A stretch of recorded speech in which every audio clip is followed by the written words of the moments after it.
बहुत बहुत धन्यवाद। सबसे पहले मैं यहाँ पर आप सब लोग आए हैं, ये अपने घर का प्रोग्राम है, क्योंकि सर की शख्सियत, सर का व्यक्तिमत्व ऐसा है कि हर कोई उनको अपना ही मानता है।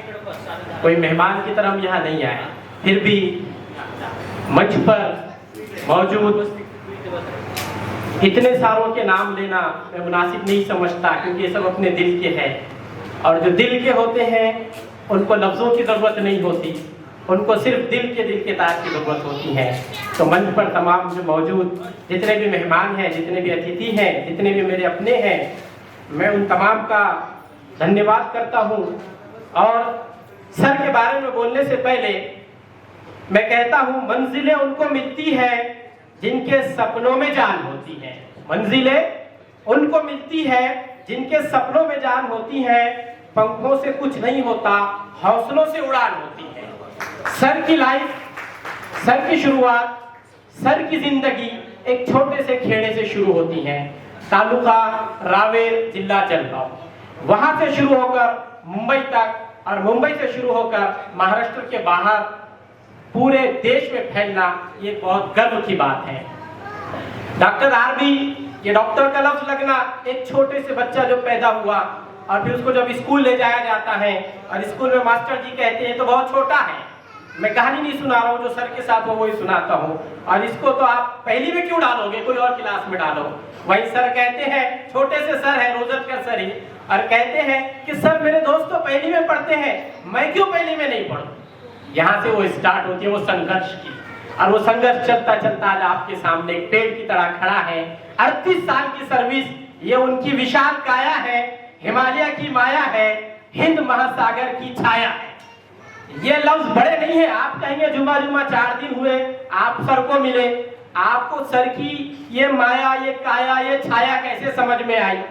तो हम लोग कहते हैं कि किसी इंसान को पहचान न रहा तो उसके साथ प्रवास करो, उसके साथ सफर करो, वो सफर में परखा जाता है।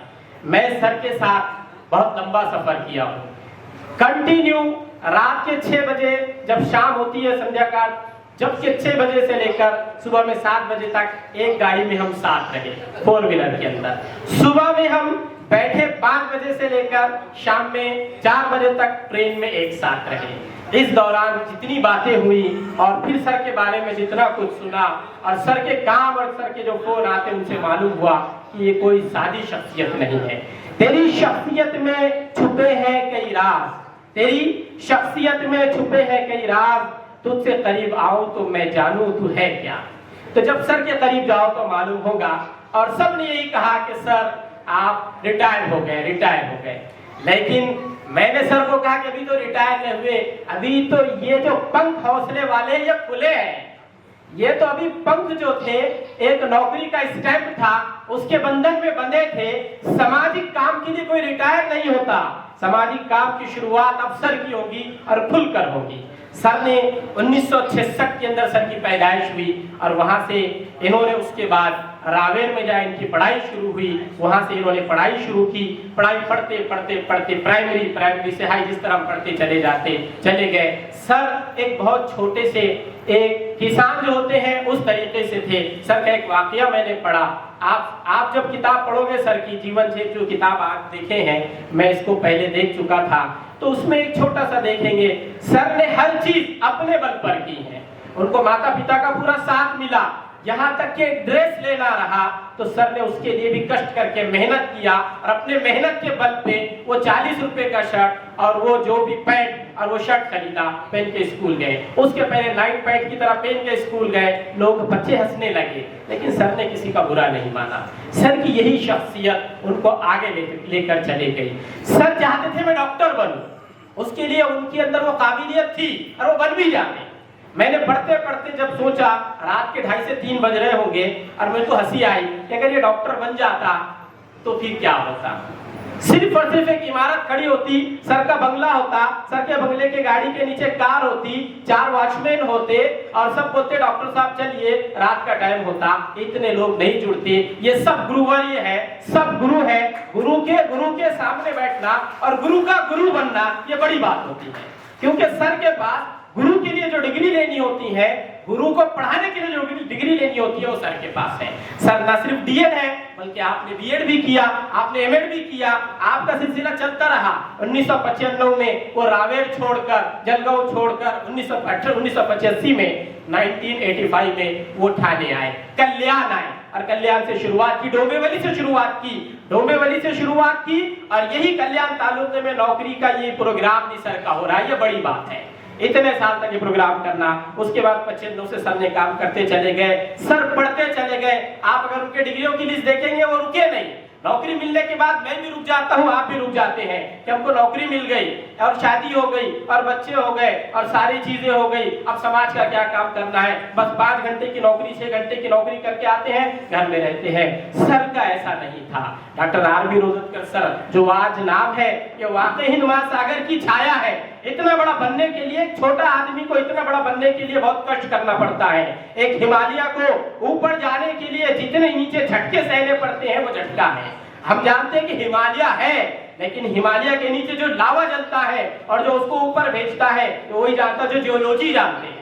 तो सर की जियोलॉजी ऐसी है कि सर को इसके पीछे बहुत मेहनत करनी पड़ी, दिन रात एक करना पड़ा, जिसमें सर की पत्नी का बड़ा हाथ रहा। उन्होंने उनको पूरा समर्थन दिया और यहाँ तक पहुंचाया कि आज इतने जो गुरु हैं, इतने जो टीचर्स हैं उनके साथ जुड़े हैं। आज एक टीचर 1 लाख को खड़े कर सकता, एक टीचर एक देश का प्राइम मिनिस्टर बना सकता, एक टीचर आज राष्ट्रीय अध्यक्ष जो होता है वो बना सकता, एक टीचर ही सुप्रीम कोर्ट के जज को बनाता।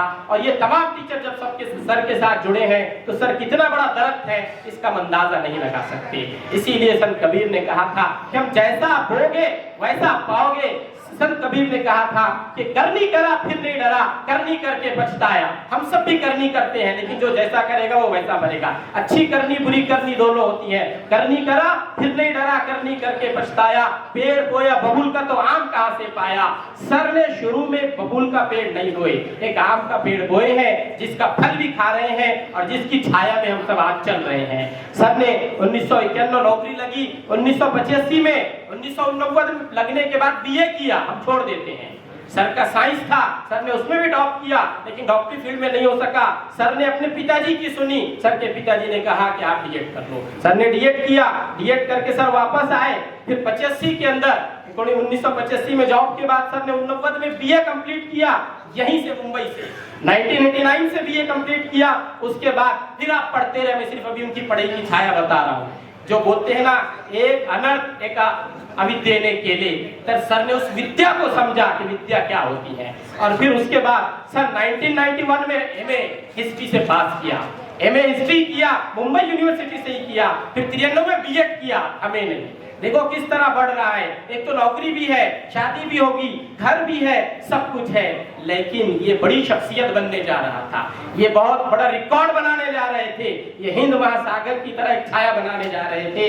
तो फिर 93 में बीएड, फिर 93 के अंदर एमएड मुकम्मल करने के बाद 2011 में एलएलबी भी। यहाँ तक भी सब रुक जाते हैं। सर ने 2011 में एलएलबी कंप्लीट किया और 11 में कंप्लीट करने के बाद सर पीएचडी की तरफ बढ़े और 2012 में रजिस्ट्रेशन किया। हम तो सोचते रहते हैं, मैंने भी उनके साथ रजिस्ट्रेशन किया था, लेकिन मैं खुद बोलता हूँ कि मैं आज थमा हुआ हूँ, मेरा पीएचडी नहीं हुआ। लेकिन सर ने मेरे साथ रजिस्ट्रेशन किया, सर आज मुकम्मल करके आपके सामने बैठे हैं। 2020 में सर ने उसको पूरा किया, 2021 में उनको डिग्री मिली और सर यहीं नहीं रुके, फिर 2020 में एक और डिग्री सर ने ली थी एमए मराठी। तो इतने बड़े जो डिग्रियों की लाइन लग रही है, ये सर ने पहले डिग्रियां ली और फिर नौकरी लिया, ऐसा नहीं है।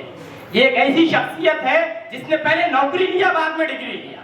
लोग कहते हैं कि डिग्री मिलेगी तो नौकरी मिलेगी, मैं कहता हूं ये नहीं है। नौकरी के लिए डिग्री शर्त नहीं है, एक डिग्री ले लो प्रोफेशनल, वो होगी। डिग्री नौकरी मिल गई तो फिर डिग्रियों की तरफ आगे बढ़ो। सर ने उसी तरह किया। उसके बाद सर का काम आगे बढ़ता चला गया। सर का सबसे बड़ा काम सर की जिंदगी के अंदर जो मैं देखता हूँ, लोगों को साथ लेके चलना है, कारवां को साथ लेके चलना है। सर को एक शेर मुझको याद आता है, शायर कहता है, मैं अकेला ही चला था जानिबे मंजिल मगर, एक मंजिल होती है, मैं अकेला ही चला था जानिबे मंजिल मगर, लोग साथ आते गए और कारवां बनता गया। तो किसको मालूम था ये रावेर में पैदा होने वाला एक छोटा सा बच्चा यहाँ पर आगे जाकर इतना ऊपर चढ़ता चला जाएगा और आगे चला जाएगा। ये तो उनके पढ़ाई का इतिहास था। अब नौकरी में लगने के बाद कई शिक्षक उनसे जुड़े, कई जगह पे सर ने काम किया 1985 में जब सर जहां पर लगे बालकुम में लगे, जो लोग उनके साथ थे वो जानते होंगे, 1985 में वहां लगे और खूब मेहनत किया। सर ने आसपास के बच्चों को पढ़ाया, गोर गरीब को पढ़ाया। ये देखते हुए सन 2006 के अंदर ही सर को एक पुरस्कार मिला, महापौर पुरस्कार। उस वक्त ऐसा नहीं था, 5-6 की बात मैं करता हूँ, जब मैं पढ़ाई करता था तो सुनता था। तो महापौर पुरस्कार मिला, आज की तरह नहीं, लिंक लगा दिए, उनसे बात कर लिए, मैं भी एक टीचर हूँ, आप भी टीचर हैं, हम सब जानते हैं, फला फला लिंक है, लगा लिए, हो गया। लेकिन इनके पीछे किसी के लिंक नहीं थी, एक ही लिंक थी, वो है विद्या की लिंक, वो थी एजुकेशन की लिंक जो उनके अंदर आ चुकी थी, वो थी स्किल की लिंक, वो डेवलपमेंट की थी।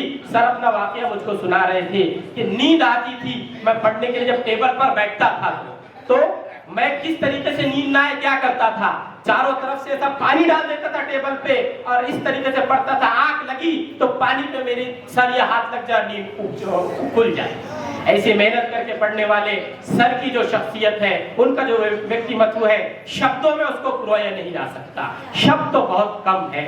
इनके लिए क्या बोलूं समझ में नहीं आता। सर ने जब कहा कि प्रस्ताविका करो, कहां से शुरू करूं और कहां खत्म करूं, बस इतना जाना था कि पहला ही लफ्ज, आप सोचो कि जो बच्चा पहली के अंदर जा रहा है और शिक्षक को कहता है कि शिक्षक आप सर मुझको क्यों पहली में नहीं बिठाओगे, जो पहले ही सवाल करता है भाई, तो आगे सोचो उसका वो भाई कहाँ जाएगा, वो सवाल कहां तक करेगा।